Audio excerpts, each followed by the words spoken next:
एक समय की बात है, कपिलवस्तु की शांत भूमि में सिद्धार्थ नाम का एक युवा राजकुमार रहता था।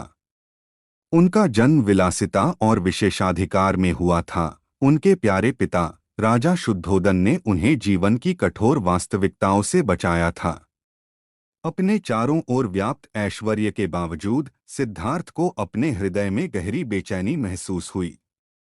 वह अस्तित्व की वास्तविक प्रकृति को समझने, मानवता को त्रस्त करने वाले कष्टों के रहस्यों को जानने के लिए उत्सुक थे। एक चांदनी रात में जब सिद्धार्थ ने ऊपर चमकते सितारों को देखा, तो उन्होंने आत्मज्ञान प्राप्त करने और दुख के चक्र को समाप्त करने की गंभीर प्रतिज्ञा की। अटूट दृढ़ संकल्प के साथ उन्होंने अपनी राजसी उपाधि त्याग दी और एक विनम्र पथिक के रूप में दुनिया में निकल पड़े। वर्षों तक सिद्धार्थ ने प्रसिद्ध संतों और तपस्वियों से मार्गदर्शन प्राप्त करने के लिए प्राचीन भारत के धूल भरे रास्तों को पार किया। उन्होंने आध्यात्मिक जागृति के लिए अपने शरीर को कठोर तपस्या करते हुए अत्यधिक तपस्या की। फिर भी उनके प्रयासों के बावजूद आत्मज्ञान मायावी रहा। एक दुर्भाग्यपूर्ण दिन भूख और थकावट से कमजोर होकर सिद्धार्थ एक भव्य बोधि वृक्ष की छाया के नीचे गिर पड़े। जैसे ही उसने उसकी फैली हुई शाखाओं को देखा, उसे एक गहरा एहसास हुआ। उन्होंने समझा कि सच्चा ज्ञान केवल आत्मपीड़ा से नहीं, बल्कि आंतरिक शांति और करुणा की खेती से प्राप्त किया जा सकता है। नए जोश के साथ सिद्धार्थ आत्मनिरीक्षण और ध्यान की यात्रा पर निकल पड़े। 39 दिनों और रातों तक वह अपनी चेतना की गहराई में डूबे रहे और अपने भीतर छिपे इच्छा और अज्ञान के राक्षसों का सामना करते रहे। आखिरकार पूर्णिमा की उभरती रोशनी के नीचे सिद्धार्थ को ज्ञान प्राप्त हुआ। वह जागृत गौतम बुद्ध बन गए और उनकी शिक्षाओं ने आशा की किरण की तरह दुनिया को रोशन किया।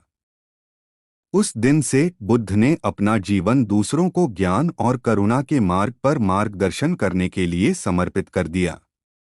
उन्होंने 4 आर्य सत्यों का उपदेश दिया और सिखाया कि दुख आसक्ति और लालसा से उत्पन्न होता है, लेकिन इच्छा की समाप्ति और सचेतनता के अभ्यास से इसे दूर किया जा सकता है।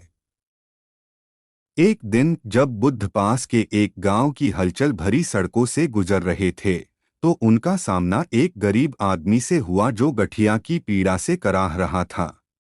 उस आदमी की पीड़ा के बावजूद उसका दिल अपने आसपास के लोगों के प्रति कड़वाहट और नाराजगी से भर गया।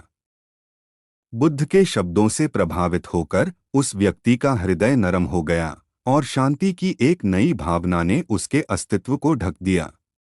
प्रत्येक बीतते दिन के साथ उन्होंने आध्यात्मिक विकास के उत्प्रेरक के रूप में अपनी पीड़ा को स्वीकार करना सीखा, अपने दर्द को ताकत और लचीलेपन के स्रोत में बदल दिया।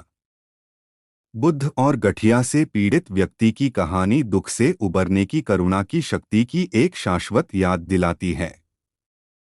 सहानुभूति और समझ के माध्यम से हम सबसे अंधेरे समय में भी सांत्वना पा सकते हैं और प्यार और दयालुता से जगमगाते दिलों के साथ निराशा की गहराइयों से बाहर आ सकते हैं। और इसलिए आइए हम गौतम बुद्ध की शिक्षाओं को मूर्त रूप देने, अटूट संकल्प के साथ आत्मज्ञान के मार्ग पर चलने और दुनिया के हर कोने में सभी प्राणियों के लिए करुणा का प्रकाश फैलाने का प्रयास करें। दोस्तों, अगर आपको हमारा ये नैतिक कहानी अच्छा लगा तो ज़रूर लाइक, शेयर करना और सब्सक्राइब करना ना भूलिएगा। देखने के लिए धन्यवाद।